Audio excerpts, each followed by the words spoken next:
everybody, and welcome back to another video. Today I will be teaching you how to fix the spacing between your lights. Hey, this is Kid Christmas, and welcome back to the show. Let's get right into it. So as you probably already figured out, when you plug in lights, you have a little bit of an issue on your hands. Here's a light bulb here, and here's a light bulb here. If you ask me, that seems a little bit farther apart than this. Let's fix that. So whenever you're hanging lights up in a tree or in a bush or wherever you're hanging the lights up, you want all the lights to be evenly spaced. You don't want there to be a nice light strand and then all of a sudden in the middle of it there's just this extra foot-long gap. So here's how to bring it a little bit closer and to fix that. So what you want to do is take the male end of your Christmas lights right here, and you're going to want to make a loop right around this first light right here. So just go make a loop, just like so, and stick your male end through the loop right here, and then that's gonna set you up for making a knot. Then take your male end and put it right through there, but don't stick it all the way through. You want it like this, so the wire goes between these two little ridges right here. Now just pull it tight and make sure it's nice and secure. You might want to move the light bulb out a little bit so that way you have space for the wire to come in and tie it down nice and hard. There we go, and it's in there pretty sturdy. So now you can take the female end of your other lights and plug them in. And as you can see, one light's right here, one's right here.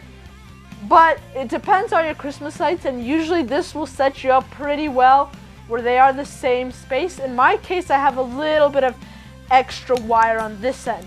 So one thing that you could do to quickly fix that is just tie a knot right here. So just tie a knot like you would any knot. Make sure it's on the other side of a light bulb. And there we go, I got that knot tied, and you could see just that little tiny knot shortens it up like 3 inches. So now, in my case, when you plug it in, it's 4 inches apart, just like everything else. So you won't tell the difference in the nighttime. And really, once you get the hang of it, it could maybe take you 30 seconds to do this. It's super easy, and it helps you out a lot.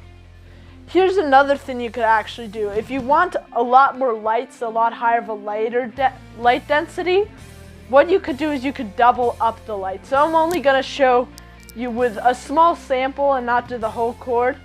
But here we go. For example, double up the lights. And when you're doing this, you want one light to be in between the other lights. So you line it up, and you see how the lights on the bottom cord have a space right in between them for the top cord to go through. So see, that keeps it the same. And what you'll just want to do is tie knots at regular intervals, okay? Just take the whole thing, make sure it's lined up correctly, and tie the whole thing together. Make sure you don't let the light slip, or you will lose your spacing. You'll probably need to fidget around with it a little bit, make sure it's perfect, but in the end you'll get something that looks a little bit like this. Now you will have a few extra lights in the place where you tied it, but you won't really notice that because the light density is so much higher already that it becomes almost unnoticeable. Obviously, if you wanted to, you could also double it and triple it and quadruple it if you wanted to have a really high light density. They actually sell those. They're called Christmas light ropes.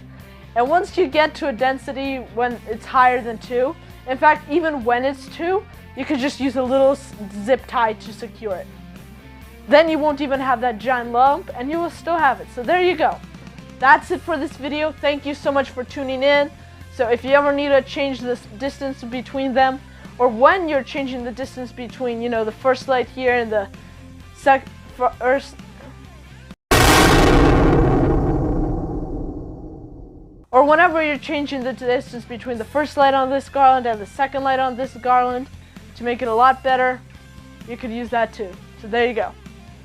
Thank you all so much for watching. I encourage you to hit that subscribe button. It doesn't cost anything. And also, while you're at it, go check out Christmas on Crestline. It's a little bit of a bigger channel. Absolutely great content. They helped me start out a little bit, so make sure to check them out as well.